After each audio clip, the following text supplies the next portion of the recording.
ഏതായാലും പാലക്കാട്ടെ ഡീൽ ആരോപണത്തെ പരിഹസിച്ചുകൊണ്ട് മുതിർന്ന CPI നേതാവ് TM തോമസ് ഐസക് എന്ന രംഗത്തെത്തി. സിനിമയിൽ കോമാളി വേഷം കിട്ടുന്ന നടന്മാരെ സ്ഥാനാർത്ഥിയാക്കിയിട്ട് വോട്ട് കിട്ടുന്നില്ല എന്ന് പറഞ്ഞിട്ട് കാര്യമുണ്ടോ? ജനങ്ങൾ അംഗീകരിക്കുന്ന സ്ഥാനാർത്ഥിയെ UDF നിർത്തണം. അത്തരത്തിലുള്ള അധിക്ഷേപ പരാമർശമാണ് ഇന്ന് തോമസ് ഐസക് നടത്തിയത്.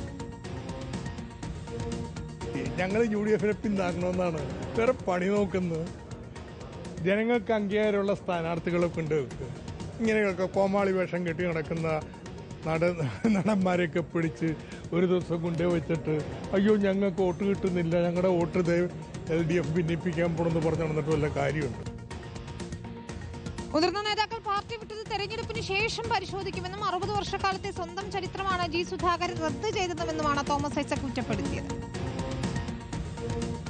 ഞങ്ങൾ CPM നിശ്ചയമായിട്ടും പരിശോധിക്കുന്നു. എന്തുകൊണ്ടാണ് ഇത്തരത്തിൽ ഒരാളല്ലല്ലോ പലര് മാറേണ്ടി വന്നത്? ഒന്ന്, ഇങ്ങനെ നേതാക്കന്മാരാകുമ്പോഴും പരിശോധന വേണ്ടി വരും, തിരുത്തലുകൾ വേണ്ടി വരും. അല്ലാതെ അപ്രമാദിത്വം ഒന്നും ആർക്കും കൽപ്പിക്കാൻ പറ്റില്ല. എന്താ ഇങ്ങനെ വന്നത് എന്നുള്ളത് ഞങ്ങൾ പരിശോധിക്കും. അത് 9-ാം തീയതിക്ക് മുമ്പൊന്നും വേണ്ട. 9-ാം തീയതി ഇവരോട് കണക്ക് തീർത്തിട്ട് ശേഷം ഞങ്ങളിത് പരിശോധിക്കും. അദ്ദേഹത്തിൻ്റെ 60 വർഷക്കാലത്തെ അദ്ദേഹം സ്വയം റദ്ദ് ചെയ്തിരിക്കുകയാണ്. എന്തൊരു ദയനീയമായിട്ടുള്ള കാഴ്ച. സത്യം പറഞ്ഞാൽ ആ തൊപ്പിയൊക്കെ വെച്ച് നിൽക്കുന്ന കണ്ടിട്ട് എനിക്ക് സഹതാപം തോന്നുന്നു. അർജുൻ മട്ടന്നൂരാണ് ചേരുന്നത്. അർജുൻ, G സുധാകരനെ പരിഹസിക്കുകയായിരുന്നു എന്ന് നമുക്ക് പറയാം. പക്ഷേ പാലക്കാട്ടെ UDF-ന്റെ സ്ഥാനാർത്ഥിയെ കോമാളി എന്നൊക്കെ പറഞ്ഞ് അധിക്ഷേപിക്കുകയാണ് ഡോക്ടർ തോമസ് ഐസക്. വിനീത, കോമാളി വേഷം കിട്ടുന്ന നടന്മാരെ പിടിച്ച് സ്ഥാനാർത്ഥിയാക്കിയിട്ട് മറ്റുള്ളവരോട് വോട്ട് ചോദിക്കുന്നത് ശരിയാണോ എന്നാണ് തോമസ് ഐസക് ചോദിക്കുന്നത്. മാത്രവുമല്ല, ഇത്തരത്തിൽ UDF-നെ ജനങ്ങൾ അംഗീകരിക്കാത്തതിന് സ്ഥാനാർത്ഥിയെ നിർത്തുകയാണ് വേണ്ടത്. അതിന് LDF എന്താണ് ചെയ്യേണ്ടത്? കോലീബി സഖ്യം എന്നത് ഒരു ചരിത്ര വസ്തുതയാണ്. ആരാണ് ഇത്തരം സഖ്യങ്ങൾ ഉണ്ടാക്കിയത് എന്ന് ചരിത്രം പരിശോധിച്ചാൽ അറിയാം. എന്തായാലും പാലക്കാട് LDF സ്ഥാനാർത്ഥിയെ നിർത്തിയത് വിജയിക്കാൻ വേണ്ടിയാണ്.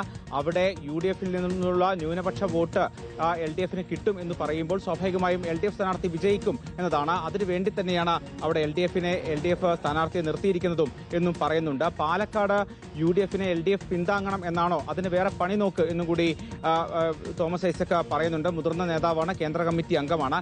G സുധാകരനുമായി ബന്ധപ്പെട്ട വിഷയത്തിൽ ഇതാദ്യമായിട്ടായിരിക്കാം തോമസ് ഐസക് ഇത്രയും രൂക്ഷമായി തന്നെ വിമർശനം ഉന്നയിക്കുന്നത്. അദ്ദേഹം പ്രധാനമായും പറയുന്നത് അമ്പലപ്പുഴയിലും അതോടൊപ്പം തന്നെ തളിപ്പറമ്പിലും അടക്കം ഈ പാർട്ടി അംഗങ്ങൾ ആരും കൂടെ പോയിട്ടില്ല. പലരും പാർട്ടി വിടുന്നത് എന്തുകൊണ്ടാണെന്ന് തിരഞ്ഞെടുപ്പിന് ശേഷം, അതായത് 9-ാം തീയതിക്ക് ശേഷം പരിശോധിക്കുകയും ചെയ്യും. എന്തായാലും G സുധാകരൻ ചെയ്തത് തന്റെ സ്വന്തം ചരിത്രം, അതായത് 60 വർഷക്കാലത്തെ ചരിത്രം തന്നെ റദ്ദു ചെയ്യുകയാണ് G സുധാകരൻ ചെയ്തിട്ടുള്ളത്. ഈ UDF-വുമായി ബന്ധപ്പെട്ട കോൺഗ്രസിന്റെ തൊപ്പിയൊക്കെ വെച്ച് നിൽക്കുന്നത് കണ്ടിട്ട് സങ്കടം തോന്നി, സഹതാപം തോന്നി എന്നുകൂടി G സുധാകരൻ പറയുന്നുണ്ട്. മാത്രവുമല്ല, CPM നയത്തിനോട് ഏതെങ്കിലും തരത്തിലുള്ള എതിർപ്പ് ഉന്നയിച്ചിട്ടല്ല G സുധാകരൻ പാർട്ടി വിട്ടത്. അത് തനിക്ക് സ്ഥാനം ലഭിച്ചിട്ടില്ല എന്ന പരാതി ഉന്നയിച്ചുകൊണ്ട് മാത്രമാണ്. എന്തായാലും മുഖ്യമന്ത്രി ഇതുമായി ബന്ധപ്പെട്ട് ഉന്നയിച്ച വിമർശനം ആ വാക്കിൽ കടിച്ചു തൂങ്ങണ്ട എന്നും തോമസ് ഐസക് പറയുന്നുണ്ട്. ശരി, അർജുൻ മട്ടന്നൂരാണ് വിശദാംശങ്ങൾ നൽകിയത്. ഏതായാലും മുഖ്യമന്ത്രിയുടെ G സുധാകരനെതിരായ പരാമർശങ്ങൾ വലിയ രീതിയിൽ ചർച്ചയാകുന്നതിനിടയിലാണ് ഇപ്പോൾ പാലക്കാട്ടെ സ്ഥാനാർത്ഥിക്കെതിരെ പരിഹാസവും അധിക്ഷേപവുമായൊക്കെ ഡോക്ടർ തോമസ് ഐസക് എത്തുന്നതും അത്തരം പരാമർശങ്ങൾ നമ്മൾ കാണുന്നത് പലതവണയായി കാണുന്നുണ്ട്. ഈ തെരഞ്ഞെടുപ്പിലും അത്തരം പരാമർശങ്ങൾ ചർച്ചയാകുന്നു എന്നുള്ളതാണ്.